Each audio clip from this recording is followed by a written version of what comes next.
Tal mis hermanos? Es un gusto saludarles, estar aquí de nuevo con ustedes para una nueva lección y es la lección 27 y tiene como título El servicio en el liderazgo. Dice la palabra de Dios en Mateo 20:28: como el Hijo del Hombre no vino para ser servido, sino para servir y para dar su vida en rescate por muchos. Y es el texto que vamos a estar estudiando el día de hoy, Mateo 20 del 17 al 28. Y nuestra lección es el servicio en el liderazgo. Y el propósito de esta lección, hermanos, pues es presentar el modelo de liderazgo de acuerdo a la vida de nuestro Señor Jesucristo, porque pues como ustedes sabrán, hay muchas lecciones de liderazgo, libros de liderazgo que tienen que ver con compañías, ¿no? Con un modelo de éxito en las compañías y tal. Sin embargo, pues vamos a ver cómo es el modelo de liderazgo de nuestro Señor Jesucristo. Y pues vamos a orar para iniciar esta clase, mis hermanos. Dios nuestro, te damos muchas gracias por este día, gracias por esta lección que nos permites tener. Te pedimos que sea de bendición para nosotros, para nuestra iglesia, Señor, para nuestro liderazgo y que hables a nuestro corazón. En el nombre de Jesús, amén. Este liderazgo, hermanos, de nuestro Señor Jesucristo, pues contrasta mucho o por lo menos a lo que es típicamente el liderazgo en el mundo, ¿no? En la sociedad. Mientras el mundo busca la fama y la fortuna en el liderazgo, o sea, un líder, pues mientras más famoso sea, mientras más fortuna económica tenga, pues se considera un mejor líder.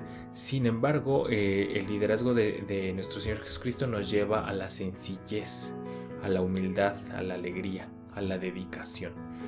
Ese es el liderazgo que nos muestra nuestro Señor Jesucristo. El bosquejo de este texto que vamos a estudiar es: Jesús anuncia su muerte por tercera vez. Eso lo vamos a ver en los versículos del 17 al 19. Después la osada petición de Juan y Santiago. Eso lo vamos a ver en los versículos del 20 al 23. El punto número 3, la reacción negativa de los 10 discípulos, está en el versículo 24. Y finalmente vamos a ver la enseñanza acerca del liderazgo cristiano. Eso está de los versículos 25 al 28. Y esta lección, hermanos, se me hace muy interesante a mí porque está muy cargada, desde mi punto de vista, muy cargada emocionalmente. El contexto es que Jesús anuncia su muerte. Él sabe que va a morir, él sabe que tiene que entregar su vida, él sabe lo que le va a pasar cuando vayan a Jerusalén, y sin embargo él está dispuesto a seguir enseñando en medio de todo este asunto, ¿no? Como lo hemos hecho siempre, hermanos, vamos a definir algunas palabras que estamos encontrando en este texto. Y el primero es la palabra bautismo. La palabra bautismo es un rito común en diferentes religiones donde se usa el agua como símbolo de la purificación y de la fuente de vida. Nosotros mismos como cristianos tenemos como diferentes ritos, ¿no? Por ejemplo, pues el sumergir a la gente en agua, el bautismo por aspersión, por ejemplo. En algunas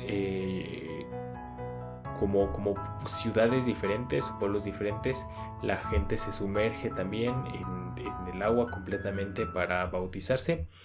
Y bueno, lo que quiere decir es el esfuerzo por una vida pura, ¿no? Y de un baño espiritual.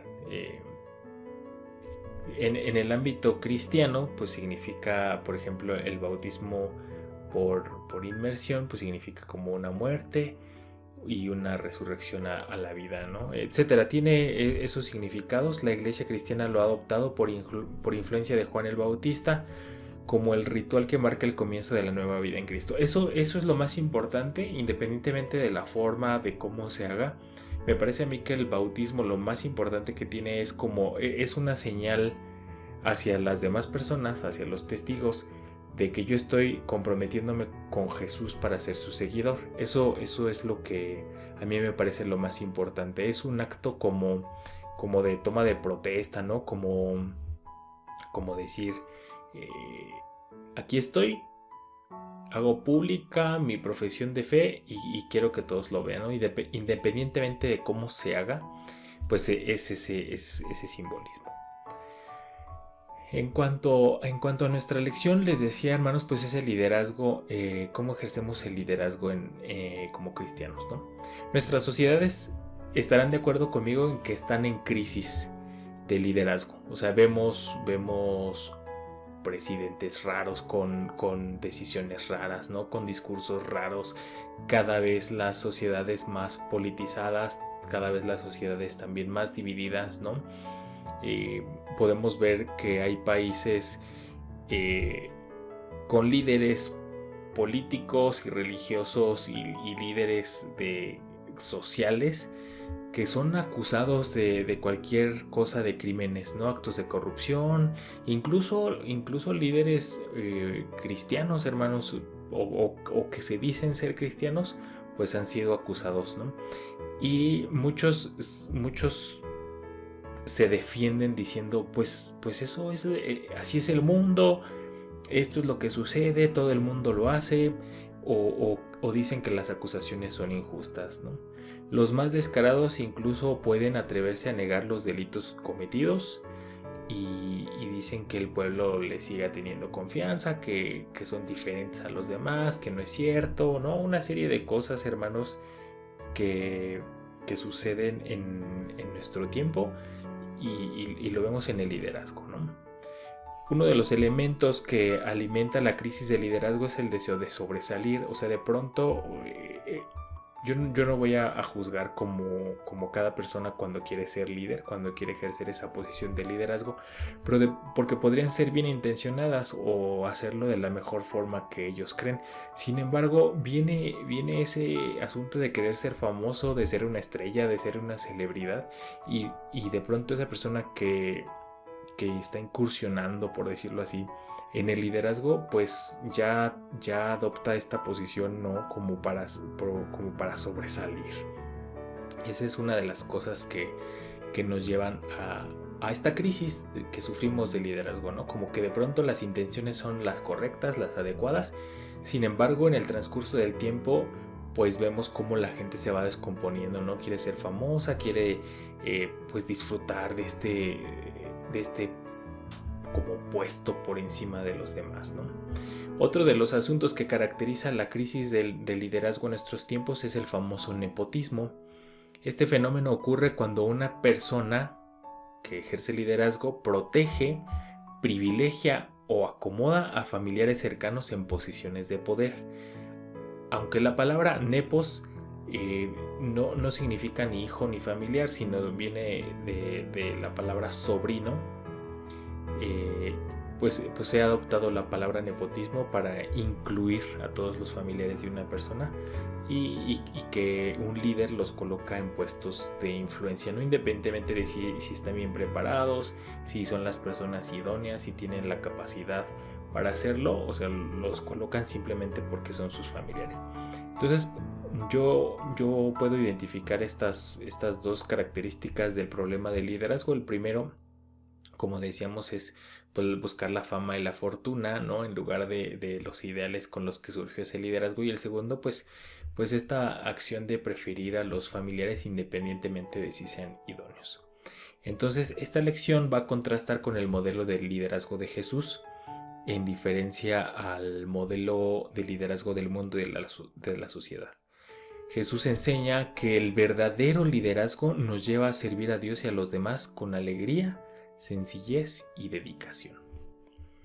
Vamos a empezar a estudiar la escritura, hermanos. Como les decía, vamos a estudiar los versículos 17 al 19 en este momento. Y como les comentaba, hermanos, me parece que esta lección de Mateo 20, vamos a empezar por los versículos del 17 al 19, está muy cargada emocionalmente porque vemos a Jesús anunciando por tercera vez que ha de morir y que ha de morir crucificado.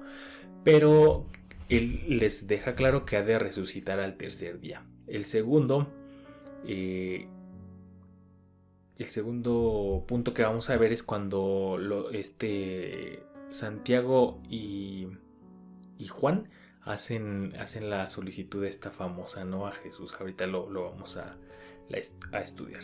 Entonces, hermanos, vamos a iniciar viendo el anuncio de la muerte de Jesús. Entonces, el verso 17 comienza indicando que Jesús subía a Jerusalén.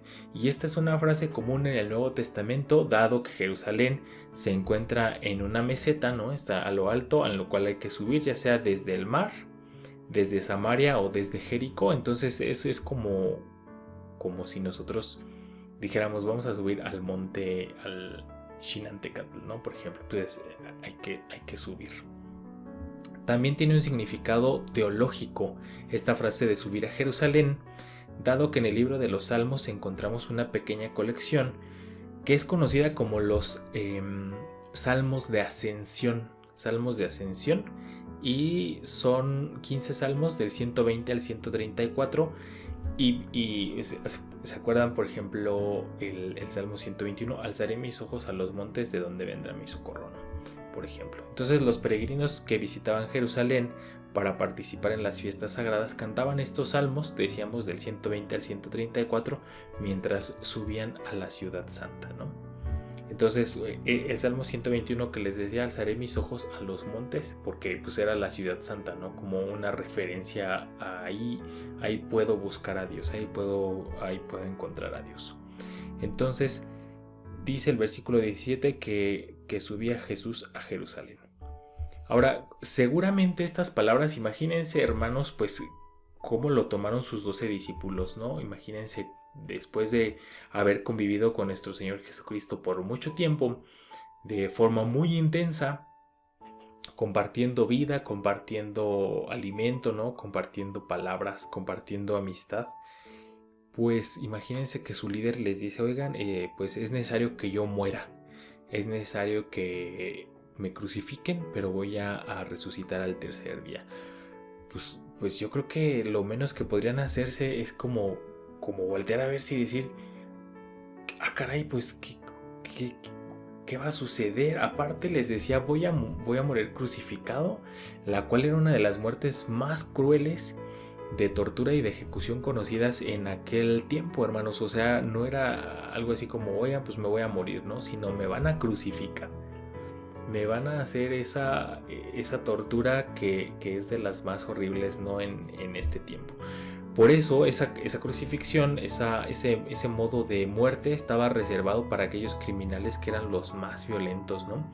Como los guerrilleros, por ejemplo, los revolucionarios, los asesinos.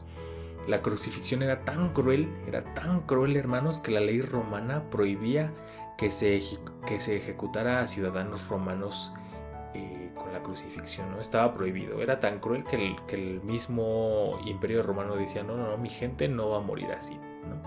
Esta condena estaba reservada como para ciudadanos de segunda clase, ¿no? Los esclavos, los que se habían conquistado, los que venían de otros pueblos, pero un ciudadano romano no podía morir de esa forma. Ahora, mientras Jesús hablaba de un liderazgo que lleva al sufrimiento, o sea, imagínense esta situación. El Señor Jesús está abriendo su corazón con sus discípulos, les está diciendo, voy a morir, me van a crucificar, es necesario que así suceda. Y pues les está diciendo, voy a morir, ¿no? Les está expresando, voy a morir. De pronto, dos de sus discípulos, pues se les ocurre otra cosa, ¿no? Es un asunto muy raro porque pues hay mucha emoción, ¿no? Imagínense que ustedes le dicen a sus familiares, oigan, pues me voy a morir, ¿no? Voy a morir, es necesario que esto suceda, y que salieran ahí dos de sus familiares, ¿no? Que han convivido mucho con usted, y de pronto pues hagan una petición como la que hicieron Jacobo y Juan, ¿no? Lo interesante también es que no lo hacen directamente ellos, sino que le dicen a su mamá como que échanos la mano, mamá, dice la palabra de Dios. Entonces se le acercó la madre de los hijos de Zebedeo con sus hijos, postrándose ante él y pidiéndole algo. Él le dijo, ¿qué quieres? Ella le dijo, ordena que en tu reino se sienten estos dos hijos míos, el uno a tu derecha y el otro a tu izquierda. Que se sienten el uno a la derecha y el otro a tu izquierda. Entonces, imagínense, hermanos, Jesús les acaba de decir que va a morir, ¿no? Le dice que va a ser entregado a los gentiles para que le escarnezcan, lo azoten y lo crucifiquen. Así dice. Me van a torturar, me van a escarnecer, me van a azotar, pero yo al tercer día voy a resucitar, ¿no? Y entonces viene la mamá de estos dos discípulos y les dice, oye, Señor, ya que pues vas a morir, ¿qué te parece si ordenas que uno de mis hijos esté a tu izquierda y el otro esté a tu derecha allá cuando estés en el reino, ¿no? Entonces, pues así está la cuestión. Así de pronto esta palabra por parte de la madre de los discípulos es como muy común, hermanos. Mientras hay cosas muy importantes de las que preocuparse, de pronto suceden situaciones como estas en las que uno dice, ok, bueno, pues aprovechando, ¿por qué no sucede esto? ¿Por qué no pasa esto para mi beneficio personal, ¿no? Esto implicaba, hermanos, ahora lo interesante de esta situación es que esto implicaba que Jacobo y Juan pues tendrían más poder que los otros 10, ¿no? De hecho tendrían más poder después de Dios, de Jesús y del Espíritu Santo, podríamos decir, y tal vez de los ángeles.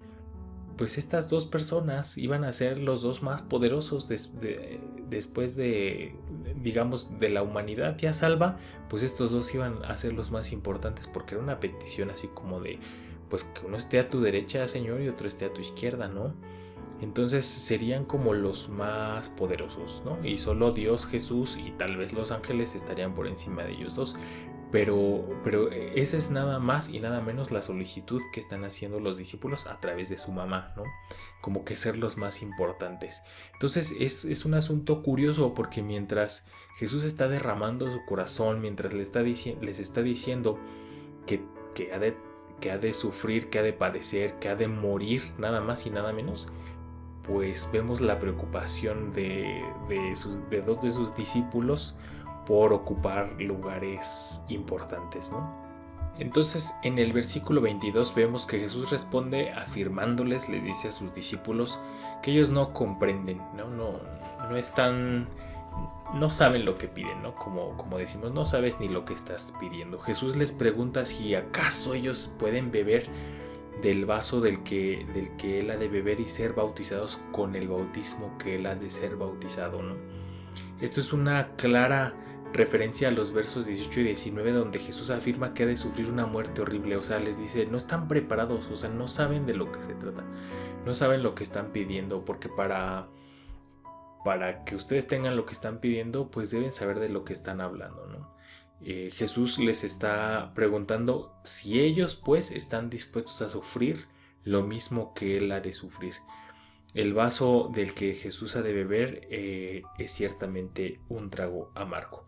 Y los discípulos le dicen, sí podemos, no tenemos tema, ¿no? Decís como, sí, no te preocupes por nosotros, ¿no? Sí podemos beber y sufrir lo que tú vas a sufrir. Entonces Jesús les responde en el versículo 23 que ellos van a sufrir tanto como él. Esto quiere decir que el Señor Jesús les está profetizando que ambos iban a morir, que iban a sufrir. De hecho, lo podemos ver más adelante. Jesús les está diciendo que ambos han de morir como él, como mártires. Sin embargo, les aclara que los puestos que ellos están pidiendo solo pueden ser concedidos por Dios. Dice el versículo 23. Él les dijo, a la verdad de mi vaso beberéis, y con el bautismo con que yo soy bautizado seréis bautizados.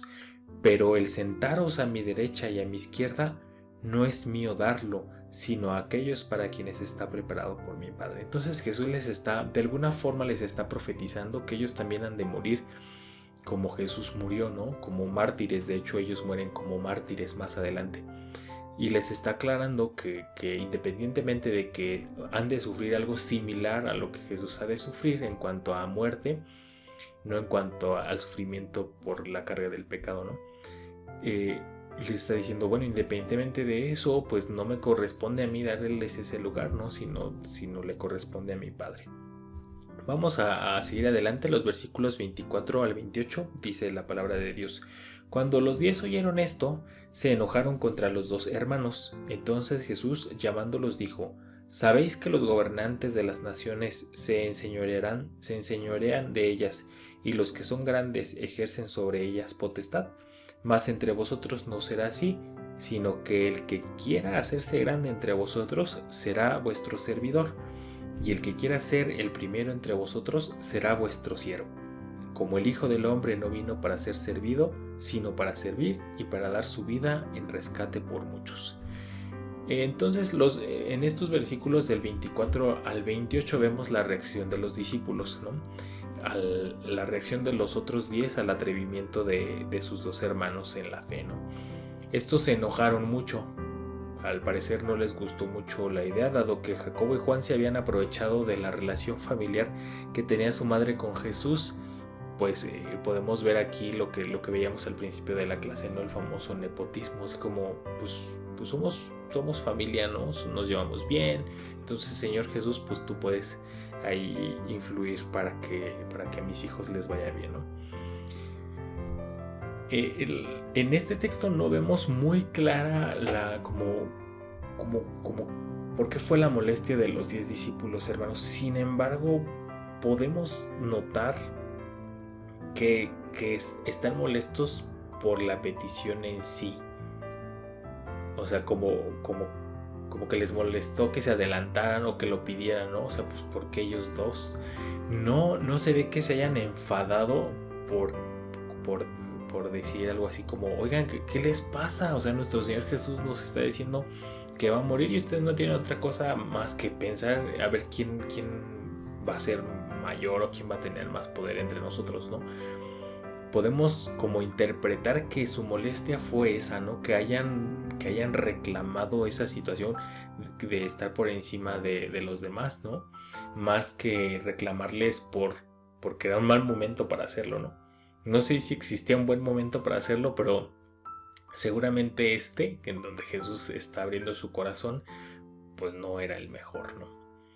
Entonces, a partir del versículo 25, Jesús responde estableciendo un claro contraste entre los valores del mundo y los valores del reino. Ahora es muy interesante, les decía yo, hermanos, porque a pesar de que Jesús está muy emocionado, desde mi punto de vista, pues contándoles que ha de morir y tal, y viene esta petición pues rara, abrupta, fuera de lugar, ¿no? Yo creo.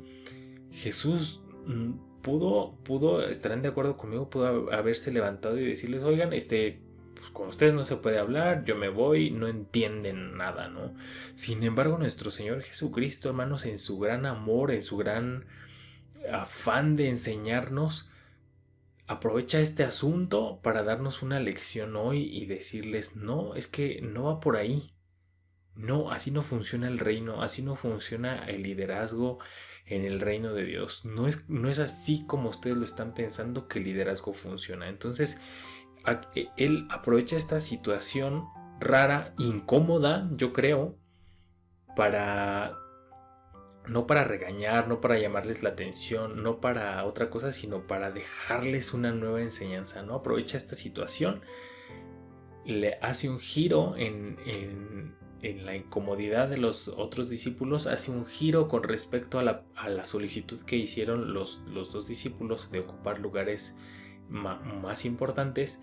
Y entonces aprovecha el asunto para enseñarles, ¿no? Y les dice: los gobernantes de este mundo buscan autoridad y poder, buscan someter a la gente. Sin embargo, entre los discípulos de Jesús, el liderazgo se iba a caracterizar por el servicio, por una entrega hacia Dios y hacia los demás. En el versículo 27, pues vemos que el discípulo que desee ser el primero, aquel que desee ser el más importante, que quiera sobresalir, debe servir a los demás con amor.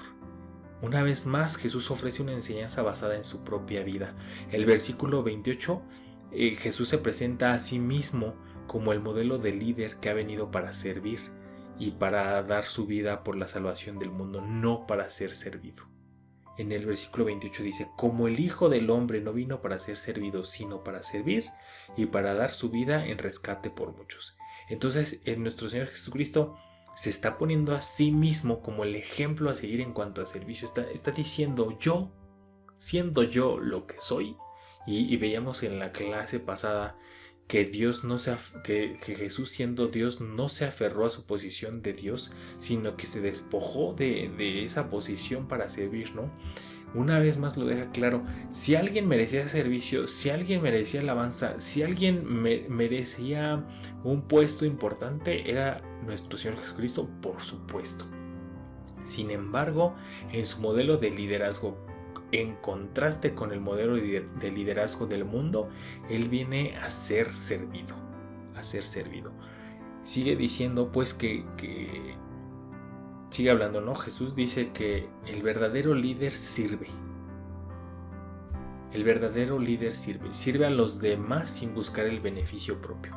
El verdadero líder sirve a los demás con amor y no busca acumular poder político para explotar a los demás. Estas enseñanzas sobre liderazgo son modeladas por Jesús, quien se presenta a sí mismo como el Hijo del Hombre que está dispuesto a sufrir para que la humanidad perdida pueda alcanzar salvación. Quiera Dios, pues, hermanos, ayudarnos a seguir el modelo de liderazgo que nos presenta Jesús. Aquí la vamos a dejar, hermanos.